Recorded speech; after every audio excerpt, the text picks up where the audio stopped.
Hey ladies and gents, welcome back to another tutorial. My name is Kukuletu, the owner of talkinmusic.com, and today I'll be talking about how to make your bass sound good in all speakers, including small speakers, earbuds, and headphones. But today we'll be focusing on smart speakers. So when you go to amazon.com, you'll find that the Echo Dot is the most selling speaker. So the other speaker that is most selling is the Google Home speaker. So I went to Google and just to find out the frequency response of both the speakers. And I found that there's nothing below around 80 hertz for both these speakers. If you want your bass sound to sound good on the speakers, you have to focus on the 90 hertz up to around 120 hertz range. So that's why it's important to always move with the times. Now, the reason I'm showing you all this stuff is because I want this tutorial to be timeless. For instance, in the 80s, speakers didn't have a good bass response. So that's why music from the 80s was mid-range heavy. These days, people want a lot of bass. You have to make sure that you give them a lot of bass. And to do that, you have to check out the frequency response of the speakers. That's why it's really important for me to show you these guys. Now let's move on there. Now, the first thing that you need to do is to record your bass in two ways. You have to make sure that you have your direct bass and a bass amp recording. But if you are using VST instruments, then what you can do is what I did in this case. There was no bass amp in this case. So what I did was to duplicate the direct bass, and then in the bass amp channel, what I did was to emulate a bass amp by using the FabFilter Setting plugin. Now let me give you the before and after. This is the bass without the FabFilter setting.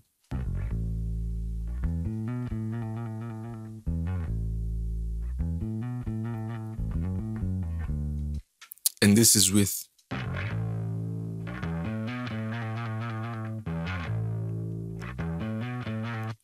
Now I want you to check out the frequency response there. Check it out without. Let me add another FabFilter Setting plugin so that you can be able to see what I'm talking about.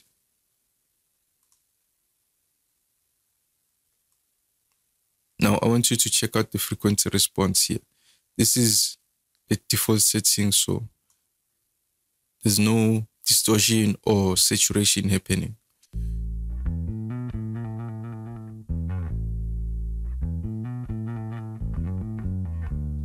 And now with.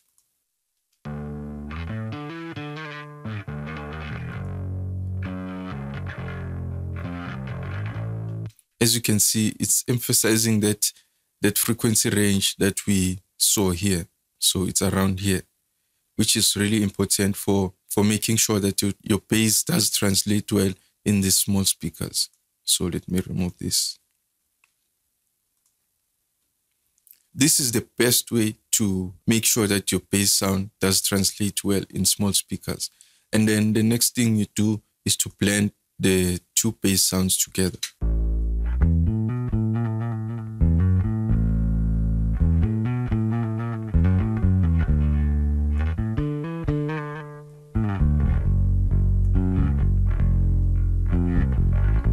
You don't want the bass amp to overpower the direct bass sound. You want the bass amp to be there just to make sure that the bass does cut through the mix nicely.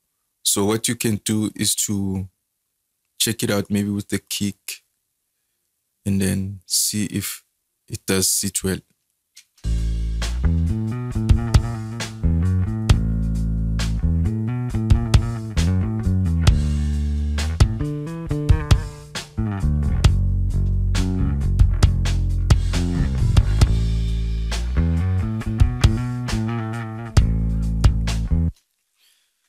And then another thing that you can do is to sweep around the spectrum to see if you can find frequencies that will help the bass cut through the mix nicely. Let me give you a simple scenario. But remember, you have to do this while the whole song is playing. Don't do it in solo.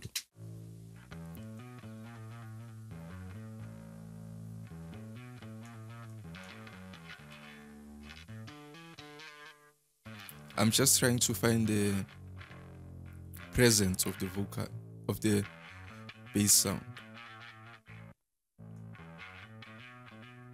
So as you can hear, the attack is somewhere around 4 kilohertz. So I'm going to bring it down.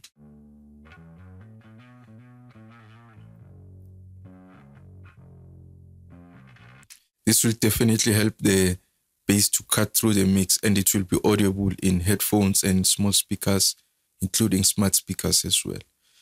Now, another way is to use harmonic plugins that will add harmonic information to your bass sound. Plugins such as the R-Bass, or this is a mono bass.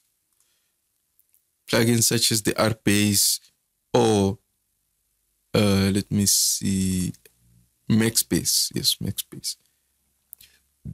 You can use one of these plugins to make sure that you emphasize that frequency range here. So what you can do is to, let me disable this for now.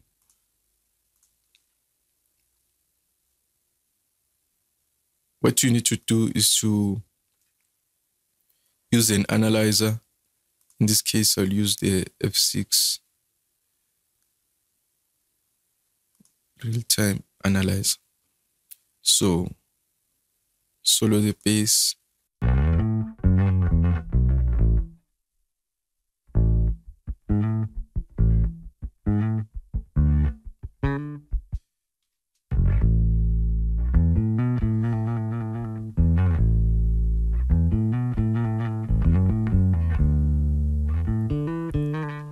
As you can see, it's around 90 hertz, 94 hertz. So what you can do is to remove this now.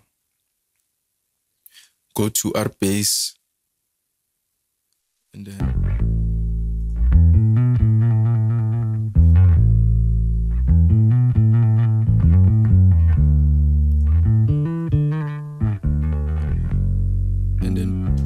what you need to do is to blend the R-Bass with the direct sound. So check it out.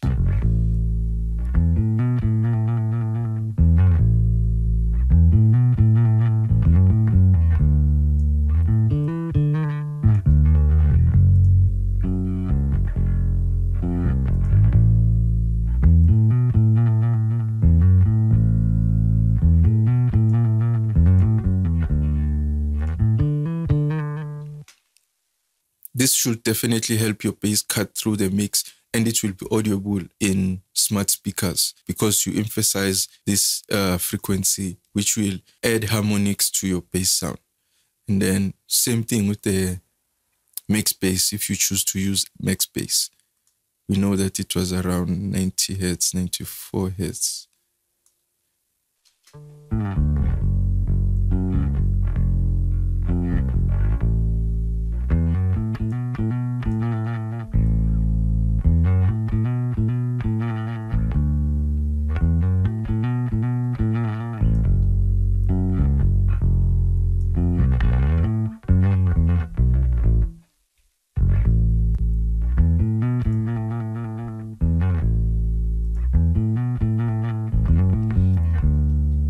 This will definitely add harmonics to your bass sound and help it cut through the mix, and it will help your bass sound to be audible in smart speakers. Now, one other thing that I have to mention is that, as you can see, I'm using mono plugins. This is really, really, really important because, as you can see, these speakers don't have two different, like, left and right channels. They only have one channel, which is mono. So you have to make sure that your bass sound is mono. It's not stereo. So that's another important thing that I have to emphasize. As you can see, I showed you basically these are three ways. The first way is to record your direct bass both with your amp and then blend the two together. The second way is to duplicate the direct bass or the VST instrument that you have and then add an amp emulation plugin to your duplicate and then blend the two together. The third way is to use plugins such as R-Bass, Max Bass, or any other plugins that will add bass harmonics to your bass sound. Those are the 3 different ways. If you have any questions, then leave a comment below. I'm really eager to hear your thoughts about this and help you out. If you found the tutorial helpful, make sure that you smash the like button, click subscribe, and don't forget to click the notification bell so that YouTube can notify you every time I upload a new video. If you want more tutorials about mixing, check out talkinmusic.com/books. And that's all for today. Take good care. We'll talk again soon. Cheers.